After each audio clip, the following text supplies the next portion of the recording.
Hi hello ನಮಸ್ತೆ question mark YouTube ಚಾನಲ್ಗೆ ಆತ್ಮೀಯವಾದಂತಹ ಸ್ವಾಗತ. ಸೊ ಇವತ್ತಿನ ವಿಡಿಯೋದಲ್ಲಿ ನಾವು ಸ್ಟ್ಯಾನ್ಲಿ ಲೈಫ್ ಸ್ಟೈಲ್ IPO ಬಗ್ಗೆ ಡಿಸ್ಕಸ್ ಮಾಡೋಣ. ಓಕೆನಾ. ಸೊ ಸ್ಟ್ಯಾನ್ಲಿ IPO ಫೈನಾನ್ಷಿಯಲ್ ಹೋಗೋಕ್ಕಿಂತ ಮುಂಚೆ ಕಂಪನಿ ಏನು ಮಾಡುತ್ತೆ ಅನ್ನುವಂತಹ ಮಾಹಿತಿನ ಫಸ್ಟ್ ತಿಳ್ಕೊಬಿಡೋಣ. ಸೊ ನಿಮ್ಮ ಮುಂದೆ ಡಿಸ್ಪ್ಲೇ ಆಗಿದೆ, ನಾನು ಕಂಪನಿಯ ಒಂದು ವೆಬ್ಸೈಟ್ನ ಓಪನ್ ಮಾಡ್ಕೊಂಡಿದ್ದೀನಿ. ಸೊ ಕಂಪನಿ ಏನು ಮಾಡುತ್ತೆ ಅಂತ ಆಲ್ಮೋಸ್ಟ್ ಗೊತ್ತಾಗಿರುತ್ತೆ ನಿಮಗೆ. ಸೊ ಕಂಪನಿ ಫರ್ನಿಚರ್ಸ್ನ ಮ್ಯಾನುಫ್ಯಾಕ್ಚರ್ ಮಾಡುತ್ತೆ. ಸೊ ಇದೊಂದು ಕರ್ನಾಟಕ ಬೇಸ್ಡ್ ಕಂಪನಿ ಆಗಿದೆ. ಸೊ ಬೆಂಗಳೂರಿನಲ್ಲಿ ಎಲೆಕ್ಟ್ರಾನಿಕ್ ಸಿಟಿ ಹಾಗೆ ಜಿಗಣಿಯಲ್ಲಿ ಎರಡು ಮ್ಯಾನುಫ್ಯಾಕ್ಚರಿಂಗ್ ಯೂನಿಟ್ ಈ ಒಂದು ಕಂಪನಿ ಹೊಂದಿದೆ. ಓಕೆ. ಸೊ 2007ರಲ್ಲಿ ಎಸ್ಟಾಬ್ಲಿಷ್ ಆಗಿರುವಂತಹ ಕಂಪನಿ ಇದು. So major revenue source of revenue ಯಾವುದಪ್ಪ ಅಂದರೆ ಸೋಫಾ ಹಾಗೆ ರಿಕ್ಲೈನರ್ಸ್. ಓಕೆನಾ. ಸೊ ಬೆಡ್ಸು ಕೂಡ ಮ್ಯಾನುಫ್ಯಾಕ್ಚರ್ ಮಾಡುತ್ತೆ, ಹಾಗೆ ಡೈನಿಂಗ್ ಟೇಬಲ್ಸ್ ಆಗಿರ್ಬೋದು, ಸಿಂಗಲ್ ಸೋಫಾ ಆಗಿರ್ಬೋದು. ಸೊ ಹಲವಾರು ಫರ್ನಿಚರ್ಸ್ನ ಈ ಒಂದು ಕಂಪನಿ ಮ್ಯಾನುಫ್ಯಾಕ್ಚರ್ ಮಾಡುತ್ತೆ. ಆ್ಯಂಡ್ ಮೇಜರ್ಲಿ ಏನಪ್ಪ ಅಂದರೆ ಸೋಫಾಸ್. ಓಕೆ. ಸೋಫಾ ಹಾಗೆ recliners major portion of the revenue ಅಂತ ಹೇಳ್ಬೋದು. ಓಕೆ. ಸೊ ಇದಾದ ನಂತರ ನಾವು ಇಂಡಿಯನ್ ಫರ್ನಿಚರ್ ಮಾರ್ಕೆಟ್ ಹೇಗಿದೆ ಅನ್ನುವಂತಹ ಮಾಹಿತಿ ನೋಡೋದಾದರೆ, so Indian furniture market is expected to grow at a CAGR of 10.9%. So 10.9% CAGR compounded annual growth 10.9% ಇದೆ ಬಿಟ್ವೀನ್ 2024 ಆ್ಯಂಡ್ 2032 ಅಂತ ಕೊಟ್ಟಿದ್ದಾರೆ. Okay. So India is the 5th largest producer of furniture globally. So ವಿಶ್ವದಲ್ಲೇ ಭಾರತ 5ನೇ largest producer of furniture ಅಂತ ಹೇಳಿದ್ದಾರೆ. And emerging as good player in the furniture sector. ಅಂದರೆ growth ಆಗ್ತದೆ, ಒಳ್ಳೆ ಗ್ರೋತ್ ಕಾಣ್ತಾ ಇದೆ ಕಂಪೇರ್ ಟು ಅದರ್ ಕಂಟ್ರೀಸ್ ಅಂತ ಹೇಳ್ಬೋದು. Okay. So next Stanley IPO ಹೇಗಿದೆ ಅನ್ನುವಂತಹ ಮಾಹಿತಿ ಗ್ರೋ ಆ್ಯಪ್ನಲ್ಲಿ ಸಿಂಪಲಾಗಿ ಕೊಟ್ಟಿದ್ದಾರೆ, ನೋಡ್ಕೊಬಂದ್ಬಿಡೋಣ. ಸೊ ನೋಡ್ಬೋದು IPO ಎಷ್ಟಿದೆ ಅಂತ ನೋಡೋದಾದರೆ, ಸೊ ಪ್ರೈಸ್ ರೇಂಜ್ 351 to 369 ಇದೆ. ಸೊ IPO ಅಪ್ಲೈ ಮಾಡುವಾಗ ಯಾವಾಗಲೂ ನೀವು ಹೈಯೆಸ್ಟ್ ಅಮೌಂಟ್ ಕೊಟ್ಟಿರ್ತಾರಲ್ಲ, ಹೈಯೆಸ್ಟ್ ರೇಂಜ್ ಇರುತ್ತಲ್ಲ, ಸೊ ಅದನ್ನು ನೀವು ಕ್ಲಿಕ್ ಮಾಡಬೇಕಾಗತ್ತೆ. ಅಟ್ ಕಟ್ ಆಫ್ ಪ್ರೈಸ್ ಅಂತ ಕ್ಲಿಕ್ ಮಾಡಿಬಿಟ್ರೆ ಸೊ ನಿಮಗೆ IPO ಅಲಾಟ್ಮೆಂಟ್ ಆಗೋ ಚಾನ್ಸಸ್ ಜಾಸ್ತಿ ಇರುತ್ತೆ. ಸೊ ಮಿನಿಮಮ್ ಪ್ರೈಸ್ಗಿಂತ ಮ್ಯಾಕ್ಸಿಮಮ್ ಪ್ರೈಸ್ನ ಸೆಲೆಕ್ಟ್ ಮಾಡ್ಕೋಬೇಕಾಗುತ್ತೆ ನಾವು. Okay. So Stanley lifestyle IPOನ ಪ್ರೈಸ್ ರೇಂಜ್ ಎಷ್ಟಿದೆ ಅಂದರೆ 351 to 369 ಇದೆ. ಸೊ ನನ್ನ ರೆಕಮೆಂಡೇಷನ್ ಏನಪ್ಪ ಅಂದರೆ 369 ಸೆಲೆಕ್ಟ್ ಮಾಡ್ಕೊಳ್ಳಿ ಅಪ್ಲೈ ಮಾಡೋದಾದರೆ. ಆ್ಯಂಡ್ ನಂತರ ಇದು ಎಷ್ಟು ಶೇರ್ಸ್ ಕೊಡ್ತಾ ಇದೆ ಅಂತ ನೋಡೋದಾದರೆ 40 ಶೇರ್ಸ್ನ ಈ ಒಂದು ಕಂಪನಿ ಕೊಡ್ತಾ ಇದೆ at maximum price of 14,040 rupees. 14,040 ರೂಪಾಯಲ್ಲಿ 40 ಶೇರ್ಸ್ ಬರ್ತಾ ಇದೆ ಈ ಒಂದು ಕಂಪನಿದು. ಆ್ಯಂಡ್ ಬಿಡ್ಡಿಂಗ್ ಡೇಟ್ಸ್ ಯಾವಾಗಿಂದ ರಿಲೀಸ್ ಆಗಿರೋದು ಅಂತ ನೋಡೋದಾದರೆ, so 21st June. So 21st June ಅಂದರೆ ಫ್ರೈಡೇನೇ ಓಪನ್ ಆಗಿದೆ ಇದರ ಒಂದು ಬಿಡ್ಡಿಂಗ್ ಡೇಟ್ಸ್. ಆ್ಯಂಡ್ ಯಾವಾಗ ಮುಗಿಯುತ್ತೆ? ನಾಳೆ 5 ಗಂಟೆಗೆ, ಅಂದರೆ 25 ಜೂನ್ 5 PM. ಸೊ 5 PMಗೆ ಎಂಡ್ ಆಗುತ್ತೆ ಇದರ ಒಂದು ಬಿಡ್ಡಿಂಗ್. ಓಕೆ. ಸೊ ಮಿನಿಮಮ್ 1 ಲಾಟ್ನ ಪರ್ಚೇಸ್ ಮಾಡಬೇಕಾಗತ್ತೆ. ಸೊ ಮ್ಯಾಕ್ಸಿಮಮ್ ಎಷ್ಟು 14 ಲಾಟ್ ಇರಬೇಕಲ್ವಾ? ಎಸ್, 14 ಲಾಟ್ ಇರಬೇಕು ಅನಿಸುತ್ತೆ. Okay, fine. ಸೊ ನಮಗೆ 14 ಲಾಟ್ ಎಲ್ಲ ಪರ್ಚೇಸ್ ಮಾಡೋ ಕೆಪಾಸಿಟಿ ಇನ್ನೂ ಬಂದಿಲ್ಲ. ಸೊ ನೋಡೋಣ, 1 ಲಾಟ್ ಅಪ್ಲೈ ಮಾಡೋಣ. ಆ್ಯಂಡ್ ಸಪೋಸ್ ನೀವೇನಾದ್ರು ಮಲ್ಟಿಪಲ್ ಲಾಟ್ ಪರ್ಚೇಸ್ ಮಾಡ್ತಾ ಇದ್ದೀರ ಅಂದರೆ ಒಂದೇ ಅಕೌಂಟಿಂದ ನೀವು ಪರ್ಚೇಸ್ ಮಾಡಬೇಡಿ.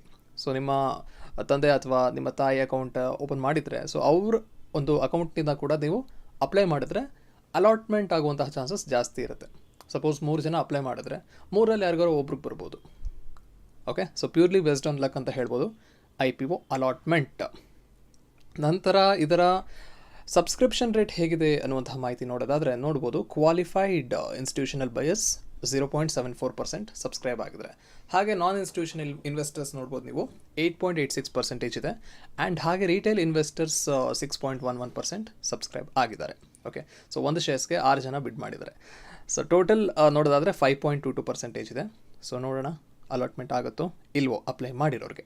ಸೊ ಇದರ ಮಾಹಿತಿ, ಈ ಒಂದು ಮಾಹಿತಿ ಯಾವ ಟೈಮಲ್ಲಿ ಇದೆ ಅಂತ ನೋಡೋದಾದರೆ 24th ಜೂನ್ 6 PM, ಅಂದರೆ ಇವತ್ತು 6 ಗಂಟೆ ಅಷ್ಟರಲ್ಲಿ. ಸೊ ಈ ಒಂದು ಮಾಹಿತಿ ಅಪ್ಡೇಟ್ ಆಗಿದೆ ಗ್ರೋನಲ್ಲಿ. ಸೊ QII ಎಷ್ಟಿದೆ? ಜಸ್ಟ್ 0.74% ಸಬ್ಸ್ಕ್ರೈಬ್ ಆಗಿದ್ದಾರೆ. ನಾನ್ ಇನ್ಸ್ಟಿಟ್ಯೂಷನಲ್ ಇನ್ವೆಸ್ಟರ್ಸ್ 8 ಪಟ್ಟು ಆಗಿದ್ದಾರೆ, ಹಾಗೆ ರಿಟೇಲ್ ಇನ್ವೆಸ್ಟರ್ಸ್ 6 ಪಟ್ಟು ಸಬ್ಸ್ಕ್ರೈಬ್ ಆಗಿದ್ದಾರೆ.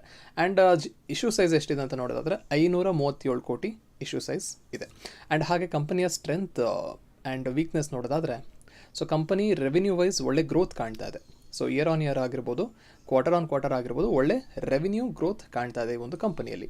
ಆ್ಯಂಡ್ ಹಾಗೆ ಈ ಒಂದು company retail outlets across the India ಇದೆ ಅಂತ ಹೇಳ್ತಾರೆ. And major part of the portions southern India, ಅಂದರೆ ಸೌತ್ ಇಂಡಿಯಾ ಸೈಡ್ ಜಾಸ್ತಿ ಔಟ್ಲೆಟ್ಸ್ನ ನೀವು ಈ ಒಂದು ಕಂಪನಿಯ ಒಂದು ಔಟ್ಲೆಟ್ಸ್ನ ನೀವು ನೋಡ್ಬೋದು. ಆ್ಯಂಡ್ ಕಂಪನಿ ಹತ್ರ 2 ಮ್ಯಾನುಫ್ಯಾಕ್ಚರಿಂಗ್ ಯೂನಿಟ್ ಇದೆ, ಒಂದು ಎಲೆಕ್ಟ್ರಾನಿಕ್ ಸಿಟಿಯಲ್ಲಿ ಹಾಗೆ ಇನ್ನೊಂದು ಜಿಗಣಿಯಲ್ಲಿ. ಆ್ಯಂಡ್ ಕಂಪನಿ ಹತ್ರ ISO ಸರ್ಟಿಫಿಕೇಷನ್ 3 ಇದೆ. ಸೊ ISO ಸರ್ಟಿಫಿಕೇಷನ್ ಅಂದರೆ ಏನು? International organisation for standardisation. So quality ಪರ್ಪಸ್ಗೆ ಸರ್ಟಿಫಿಕೇಷನ್ ಮಾಡಿಸ್ತಾರೆ ಇವರು. ಸೊ ನೋಡ್ಬೋದು 3 ಸರ್ಟಿಫಿಕೇಷನ್ ಇದೆಯಂತೆ ISO ಸರ್ಟಿಫಿಕೇಷನ್. ಯಾವುದಪ್ಪ ಅಂದರೆ ಒಂದು occupational health and safety management systems, safe ಆಗಿದೆಯಂತೆ ಮ್ಯಾನುಫ್ಯಾಕ್ಚರಿಂಗ್ ಫೆಸಿಲಿಟಿಯಲ್ಲಿ ಮ್ಯಾನೇಜ್ ಮಾಡಲಿಕ್ಕೆ. ಆ್ಯಂಡ್ ಹಾಗೆ ಕ್ವಾಲಿಟಿ ಮ್ಯಾನೇಜ್ಮೆಂಟ್ ಸಿಸ್ಟಮ್ ಕೂಡ ತೊಗೊಂಡಿದ್ದಾರೆ ಇವರು ಸರ್ಟಿಫಿಕೇಷನ್. ಹಾಗೆ environmental management system. So sustainable ಎನ್ವಿರಾನ್ಮೆಂಟ್ಗೆ ಬೇಕಾಗುವಂತಹ ಪ್ರೊಸೀಜರ್ಸ್ನ ಇವರು ಫಾಲೋ ಮಾಡ್ತಾರಂತೆ. ಇದಾಗಿತ್ತು ಕಂಪನಿಯ ಒಂದು strength. So company revenue wise and profit wise ಒಳ್ಳೆ ಗ್ರೋತ್ ಕಾಣ್ತಾ ಇದೆ. ಆ್ಯಂಡ್ ಕಂಪನಿಯ ರಿಸ್ಕ್ ನೋಡೋದಾದರೆ, ಸೊ ಜಾಸ್ತಿ ರೆವಿನ್ಯೂ ಇರೋದಾಗಲೇ ಹೇಳಿದಾಗೆ ನಾನು ಸೋಫಾ ಆ್ಯಂಡ್ ರಿಕ್ಲೈನರ್ಸ್ ಅಲ್ವಾ. ಸಪೋಸ್ ಇದರ ಒಂದು ಡಿಮ್ಯಾಂಡ್ ಏನಾದ್ರು ಕಮ್ಮಿ ಆಯಿತು ಅಂದರೆ, ಏನಾದ್ರು ಫ್ಲಕ್ಚುಯೇಷನ್ ಆಯಿತು ಅಂದರೆ ಈ ಒಂದು ಕಂಪನಿಯ ರೆವಿನ್ಯೂ ಮೇಲೆ ಎಫೆಕ್ಟ್ ಆಗುವಂತಹ, ಜಾಸ್ತಿ ಎಫೆಕ್ಟ್ ಬೀರುವಂತಹ ಚಾನ್ಸಸ್ ಇದೆ ಅಂತ ಹೇಳ್ಬೋದು. ಆ್ಯಂಡ್ ನಂತರ ಜಾಸ್ತಿ ಸ್ಟೋರ್ಸ್ ಎಲ್ಲಿದೆ? Southern India. ಸೊ ಸೌತ್ ಇಂಡಿಯಾದಲ್ಲಿ ಜಾಸ್ತಿ ಸ್ಟೋರ್ಸ್ ಇದೆ. ಓಕೆ, ಸಪೋಸ್ ಇನ್ನೊಬ್ಬರು ಯಾರು ಕಾಂಪಿಟೇಟರ್ ಹುಟ್ಕೊಂಡ್ರೆ ಈ ಒಂದು ಕಂಪನಿಯ ರೆವಿನ್ಯೂ ಡೌನ್ ಆಗೋ ಚಾನ್ಸಸ್ ಇರುತ್ತೆ ಸೌತ್ ಇಂಡಿಯಾದಲ್ಲಿ. ಓಕೆನಾ.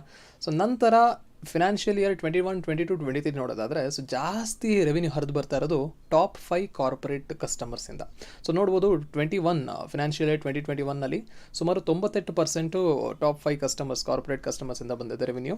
ಹಾಗೆ 22ನಲ್ಲಿ 99% ಟಾಪ್ 5ಇಂದ ಬಂದಿದೆ. ಹಾಗೆ 23 ನೋಡ್ಬೋದು 99.9% of the revenue has come from top 5 corporate customers. Suppose ಏನಾರೋ ಕಮ್ಮಿ ಆಯಿತು ಅಂದರೆ, ಸ್ಲೋ ಡೌನ್ ಏನಾರು ಆಯಿತು ಅಂದರೆ ಈ ಒಂದು ಬಿಸ್ನೆಸ್ಸಲ್ಲಿ, ಕಾರ್ಪೊರೇಟ್ ಬಿಸ್ನೆಸ್ಸಲ್ಲಿ ರೆವಿನ್ಯೂ ಎಫೆಕ್ಟ್ ಆಗುವಂತಹ ಚಾನ್ಸಸ್ ಜಾಸ್ತಿ ಇದೆ. ಆ್ಯಂಡ್ ನಂತರ ಇವರು ಲೆದರ್ ಕೂಡ ಮ್ಯಾನುಫ್ಯಾಕ್ಚರ್ ಮಾಡ್ತಾರಂತೆ ಆಟೋಮೋಟಿವ್ ಕಂಪನೀಸ್ಗೆ ಸಪ್ಲೈ ಮಾಡಲಿಕ್ಕೆ. ಸಪೋಸ್ ಅಲ್ಲೇನಾರೋ ಡಿಮ್ಯಾಂಡ್ ಕಮ್ಮಿ ಆಯಿತು ಅಂದರೆ ಈ ಒಂದು ಕಂಪನಿಗೂ ಎಫೆಕ್ಟ್ ಆಗುತ್ತೆ. Okay, fine. ಸೊ ಸಬ್ಸಿಡರೀಸ್, ಹಲವಾರು ಸಬ್ಸಿಡರೀಸ್ ಈ ಒಂದು ರಿಟೇಲ್ ಔಟ್ಲೆಟ್ಸ್ನ ಹ್ಯಾಂಡಲ್ ಮಾಡ್ತಾರಂತೆ. ಸಪೋಸ್ ಸಬ್ಸಿಡರಿ ಕಡೆಯಿಂದ ಏನಾದ್ರು ತೊಂದರೆ ಆಯಿತು ಅಂದರೆ ಕಂಪನಿ ಮೇಲೂ ಎಫೆಕ್ಟ್ ಆಗುತ್ತೆ.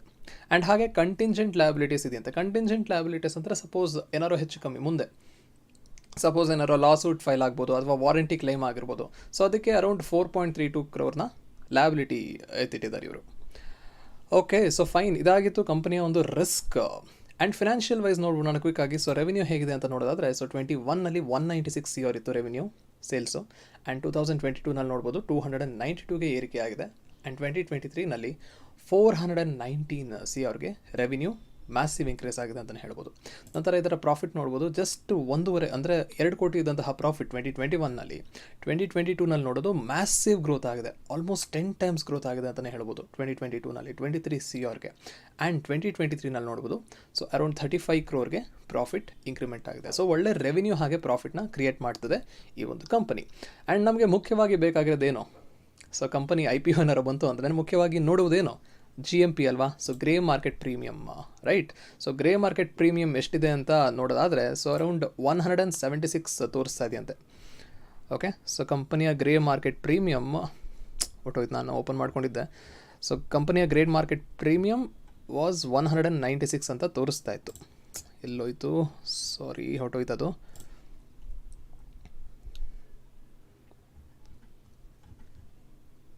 ಎಸ್, ಕಂಪನಿ ಒಂದು ಗ್ರೇ ಮಾರ್ಕೆಟ್ ಪ್ರೀಮಿಯಮ್ ಇಸ್ 170 ಅಂತ ತೋರಿಸ್ತಾ ಇದೆ. ಸೊ 170 ಅಂದರೆ ಅರೌಂಡ್ 45% ಜಾಸ್ತಿನಲ್ಲಿ ತೋರಿಸ್ತಾ ಇದೆ ಕಂಪನಿ. ಸೊ ಲಿಸ್ಟ್ ಏನಾದ್ರು ಆದರೆ ಗ್ರೇ ಮಾರ್ಕೆಟ್ ಪ್ರೀಮಿಯಂ ಪ್ರಕಾರ ನಿಮಗೆ 45% ಲಾಭ ಆಗುವಂತಹ ಚಾನ್ಸಸ್ ಇದೆ.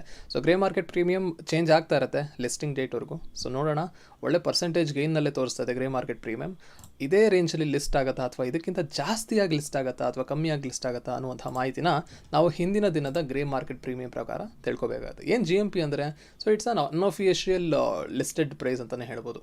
ಅಂದರೆ ಶೇರ್ ಲಿಸ್ಟ್ ಆಗೋ ಮುಂಚೆ ಎಷ್ಟರಲ್ಲಿ ಟ್ರೇಡ್ ಆಗ್ತಾ ಇರುತ್ತೆ ಅನ್ನುವಂಥ ಮಾಹಿತಿನ GMP ಹೇಳುತ್ತೆ. GMP ಅಂದರೆ ಪ್ರೀಮಿಯಂ ಅಂದರೆ ಏನು, ಜಾಸ್ತಿನಲ್ಲಿ ಲಿಸ್ಟ್ ಆಗೋದು, ಡೌನ್ ಆದರೆ ಡೌನ್ ನೆಗೆಟಿವಲ್ಲಿ ಲಿಸ್ಟ್ ಆಗುತ್ತೆ.